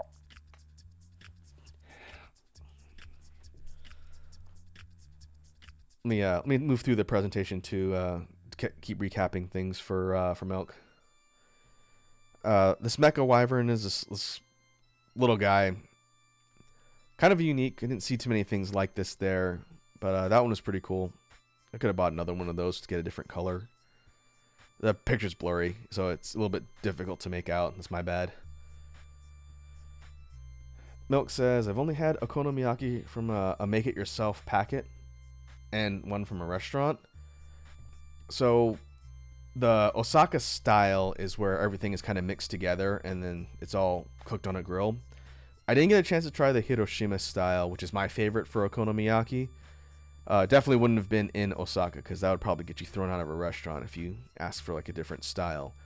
But the Hiroshima styles where you have like a crepe layer, the cabbage, and then like a meat and everything, and then yakisoba and then an egg and like a big multi-layer stack. It's a serious amount of food, but it's delicious, and it's just different from the one where it's all mixed together into like a more quote-unquote pancake. But I know how to make that, so I wasn't too keen on seeking out the Hiroshima style when we're in Osaka, because again, that's one of the things they're known for in that area. I said, we got to go to a place that does like the authentic stuff just to try it, and it was really good. Oh, I'm going the wrong way. Another thing I talked about as part of the presentation, I'm not going to go through the whole story because people who've been here since the beginning don't want to hear me talk about this for another hour again. But in the gacha machines, I found a series of figures, they call them figures, called Tsumugi Bako.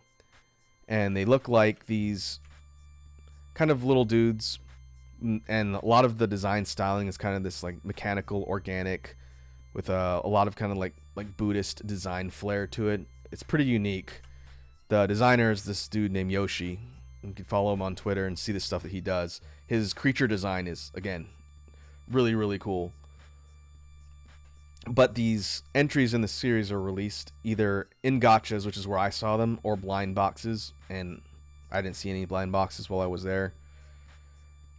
But the whole point of the whole ordeal was, in addition to these little guys, the Putuns, there's also in each series a whole figure that has to be assembled from parts. And again, the Cliff Notes version is, I really wanted to get this figure because it's cool looking. It's head to toe, she stands again about like 10 and 11 inches. This is not a small figure. I don't have anything for scale here, but you could think of it kind of like kind of like a Gunpla, you know, when the Gundam type ones, but this one would be more than a 1/144th scale compared to those. Anywho, the parts. Oh, Snake's taking off. All right, Snake, thanks for tuning in.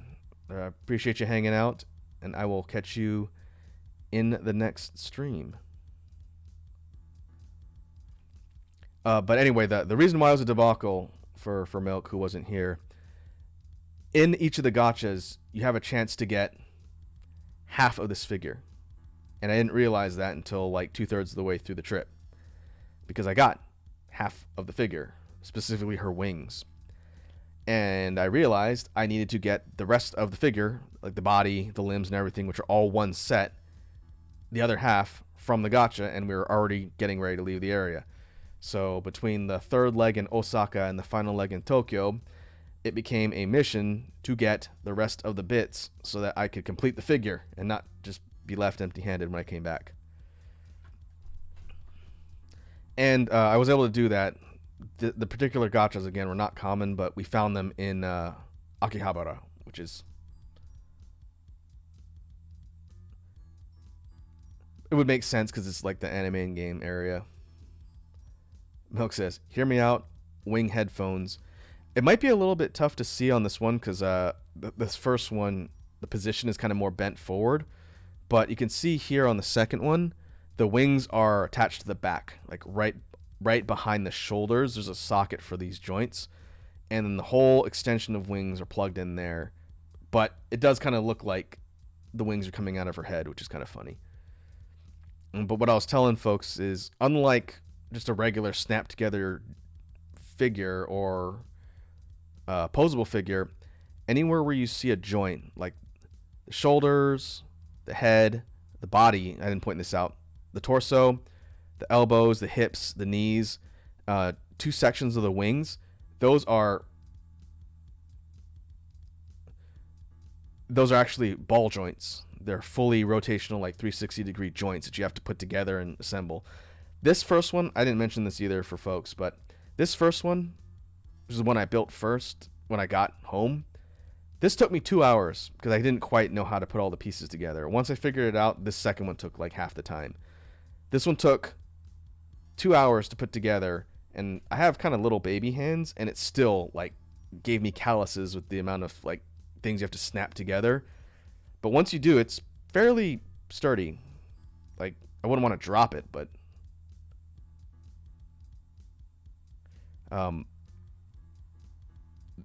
overall it kind of snaps together well, except for parts of the wings. Some of these things, like this part, and this part, are just popped in. They're loose and they fall out easy, so you can't like jostle the figure too much. I may glue them in there just because I'm tired of having to keep putting them back together. Milk says, I'll send you reference later for headphones. Okay, for wing headphones. Okay, it sounds like a good idea. I wear headphones. See? Usually only when I'm dropping beats, though. Whoop.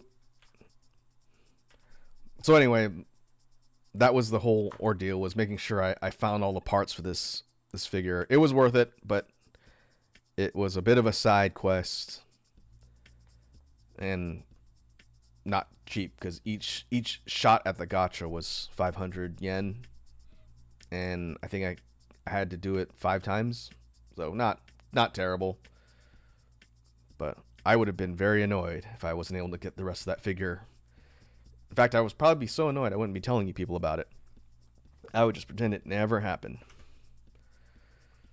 And then the last section we talked about on the wrap up, this is probably about when you jumped in, was how I got pulled into the rabbit hole of collecting figures, which I haven't done up till now, but I'm officially a figure collector after this trip. And these came from the arcades. I didn't buy any from stores. I was quite tempted between the JoJo stuff, the Chainsaw Man stuff, the Monster Hunter stuff. I was quite tempted, but these were all won in arcades. And the first one, Power, was one from a pretty tricky one where you have to, again, you have to nudge this thing off of like a ledge instead of like picking up a box or dropping it through like a slot. You have to like push this thing off and it releases a trap door.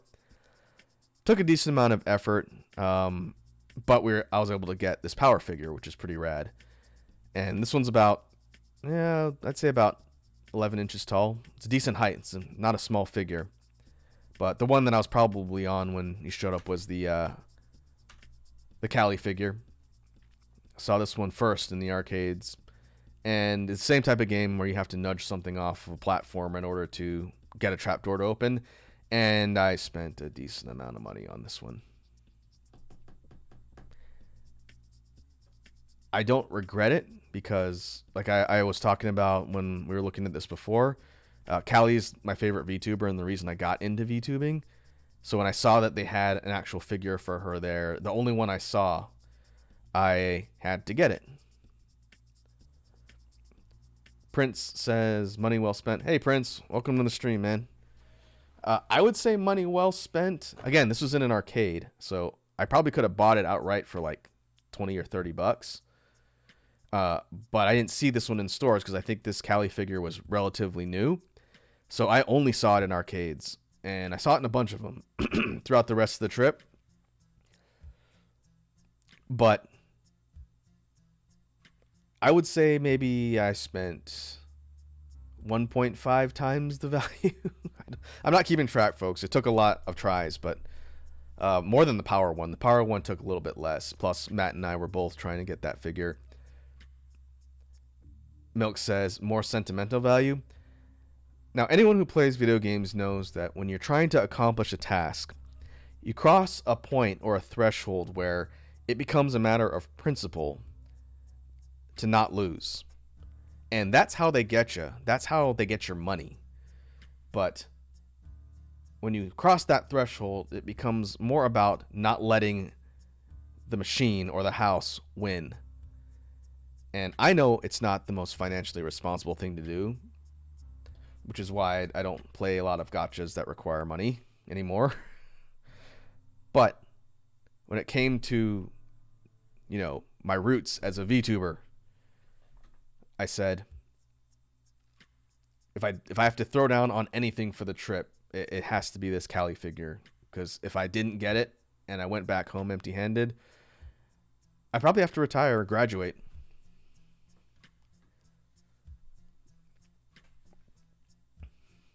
But it is a cool figure.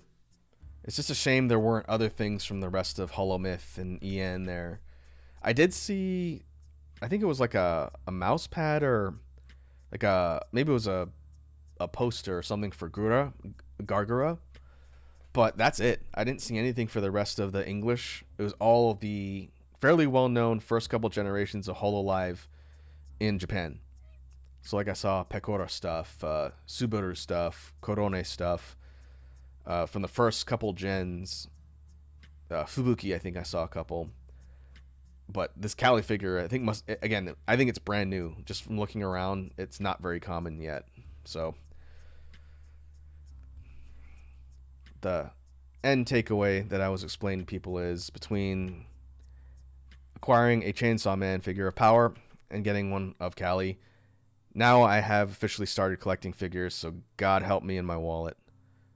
Maybe I'll just put off getting the display case. That way I'll be de-incentivized to buy more. But then I got to figure out where to put the ones I have. And I don't want to put them on my desk because last time I had a pretty expensive figure on my desk. Not a figure in this sense, but something like that. It fell off and broke. And that ended up being very expensive. Far more expensive than any of the stuff we've seen here. So I don't know. Maybe I'll put them in my living room somewhere.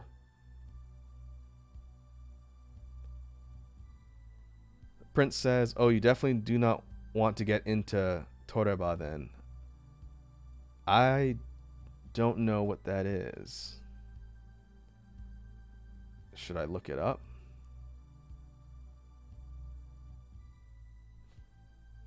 I'll look it up. Oh, it's a crane game. Is this one of those ones where you play it online? This is app based, isn't it? One where you play online, and if you win stuff, they'll ship it to you.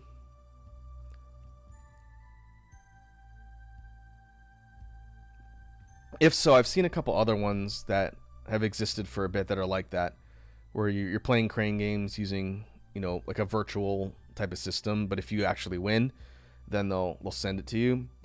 I did not get into that for obvious reasons. I didn't see anything that was super compelling at the time. Yeah, okay, so it's a claw game for the phone, or you play it on the browser. Yeah, that's trouble. Like, if I was getting into that and then I saw this figure that we're looking at here, that would be a real problem. Like, I would probably have to uninstall the app and go figure out where they're selling the figure so I don't spend an absurd amount of money trying to get something through an app. But yeah, no, I'm not touching that with a 50-yard pole, man. Are you kidding?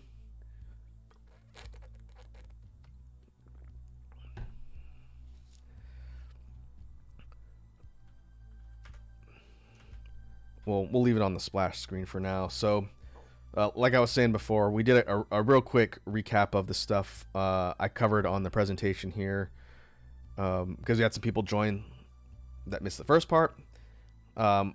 But I'm also kind of opening it up before we get ready to wrap up.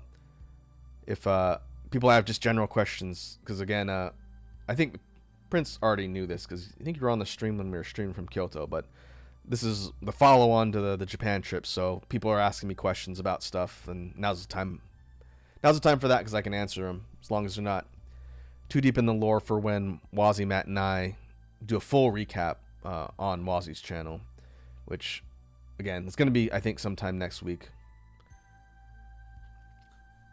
Milk asks, how's your wallet? Well, like we were talking about before, with food being shockingly inexpensive everywhere,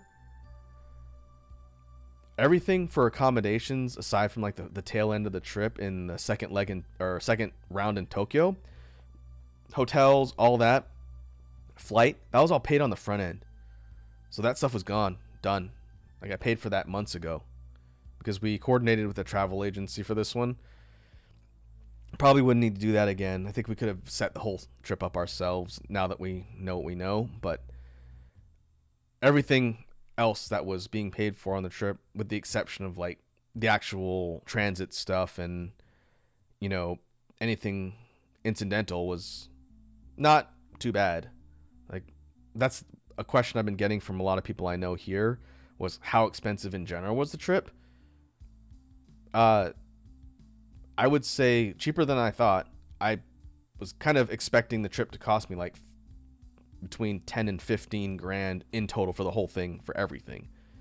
In US dollars, like 10 or $15,000. Didn't crack 5 digits, I don't think. Not even close. And had food not been cheap, that would have been a problem. So I think the airplane tickets and the hotels might have been the bulk of the expenses, which is crazy to me. I thought it would have been way, way worse. So the short answer is my wallet is fine. I would like to go back soon. I will say, though, and this is probably something we can talk about more on the collective stream for the trip, there are places I want to go to in Japan that are different from where we went this time. Again, we were in Tokyo, Kyoto, and Osaka. Those are the 3 cities we were in. We're in Tokyo twice. I think I'm good on Osaka. It was cool. It was kind of more bustling and kind of more of a party area we were in, so it was a little bit rowdy. it was neat, but I don't think it'd be my first choice of places to go back to. I would like to see North Japan because I hear North Japan is very different from, like the middle of the country where we're at, like Aomori at the very northern part, or Sendai. I heard is really cool. I would definitely go back to Kyoto. That was my favorite city we stayed in. The old capital was super cool. It was a bit more chill than Tokyo and Osaka, but there was a lot of cool stuff we saw there. The shrines were really cool. It's all going in the travel vlog. There'll be video footage of the stuff and kind of by location too. I am in the process of writing a soundtrack for that video, and then I just got all the footage on my computer. So again, hopefully I can get that travel vlog on the YouTube channel by next week. And then you folks can actually see all the stuff that we keep talking about.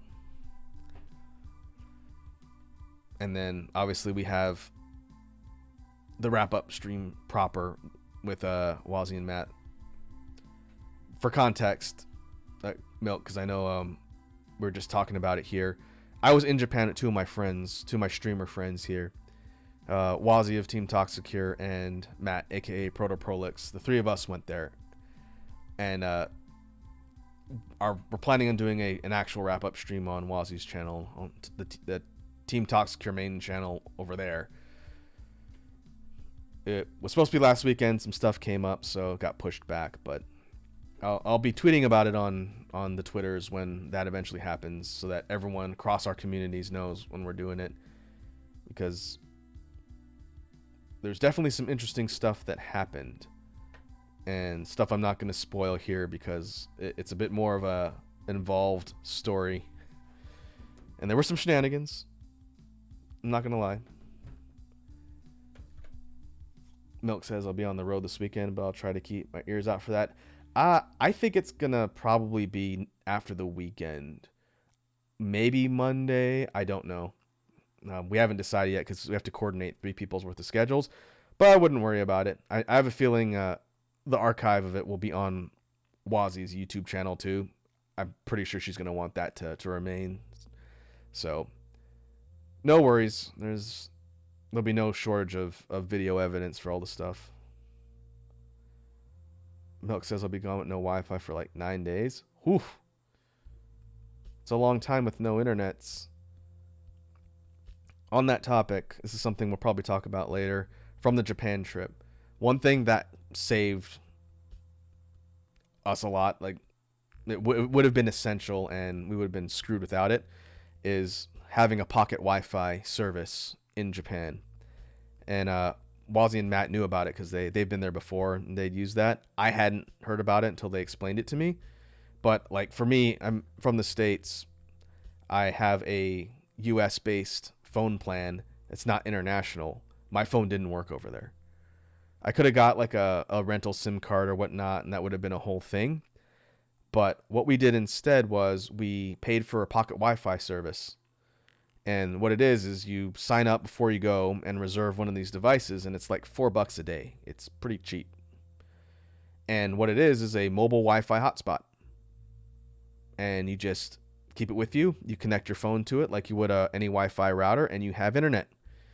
You don't have cell service, so I couldn't make calls or text, but emails, browsing, using apps, all that stuff for internet, readily usable through the Wi-Fi and everywhere.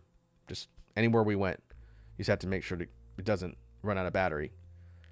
And we just took that around the entire country for the entirety of the trip, and it was perfectly fine.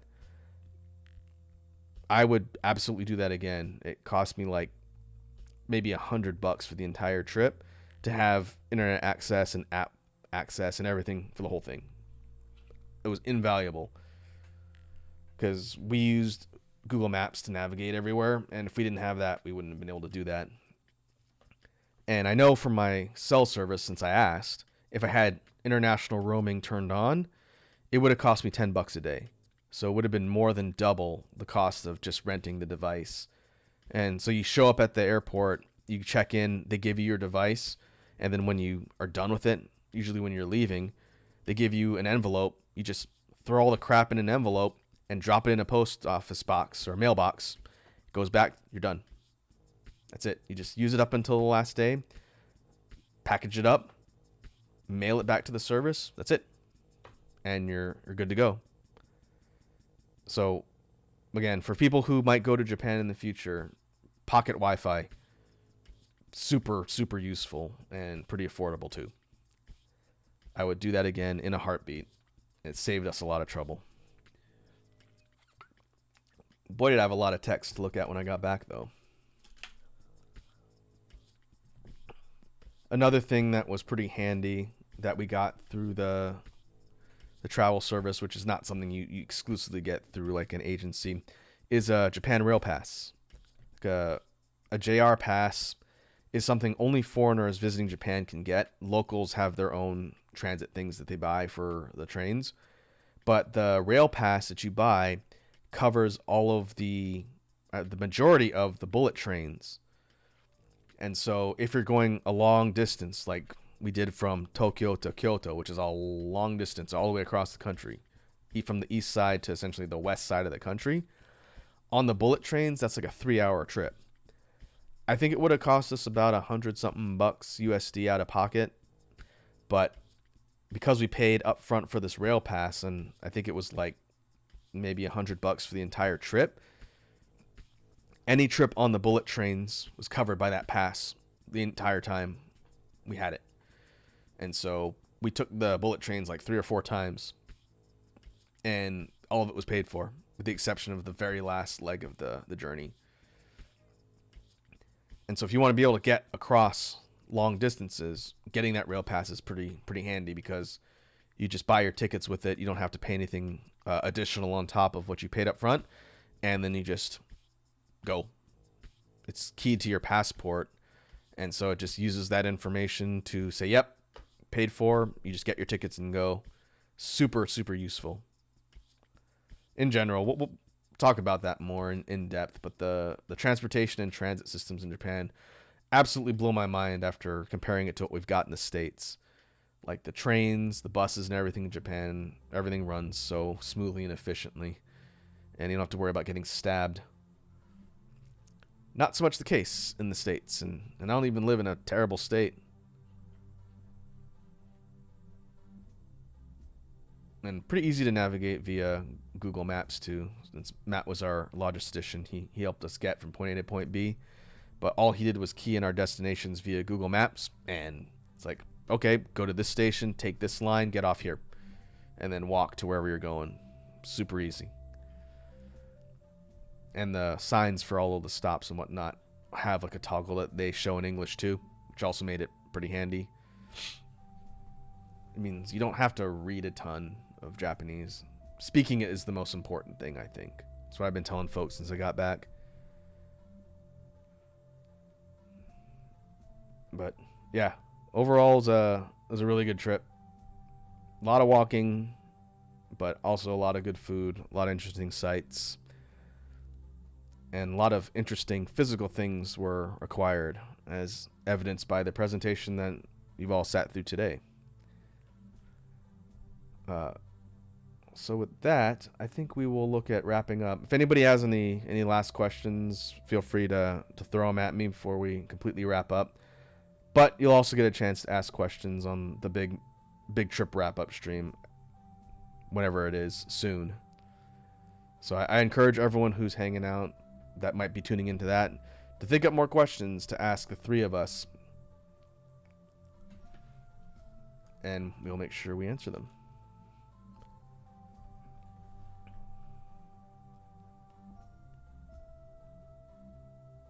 Let's see, let me exit this.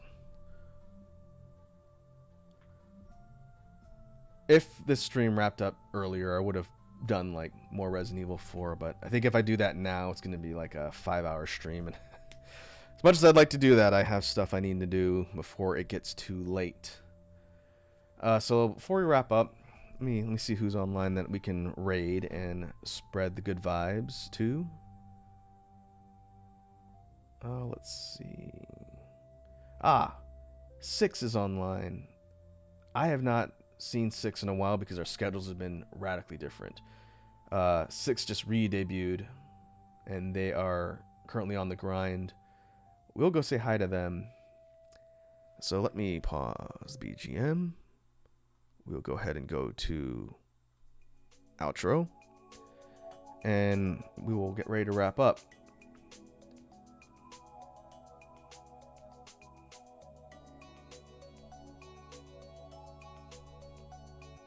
Okay. Note says thank you for the presentation. Oh, no problem. Like I said, you can check the archive if you want to hear more of the in-depth stories and stuff we talked about earlier. But it's all good. Again, thanks to everyone who came and hung out. Hopefully, all the stuff from the trip was interesting. But we'll be talking about it more, so stay tuned. Now let us head over and see what Six is up to. Have yourselves a good evening. We'll be back Sunday for the first Beatbox Jam stream since coming back, so I will catch you folks then.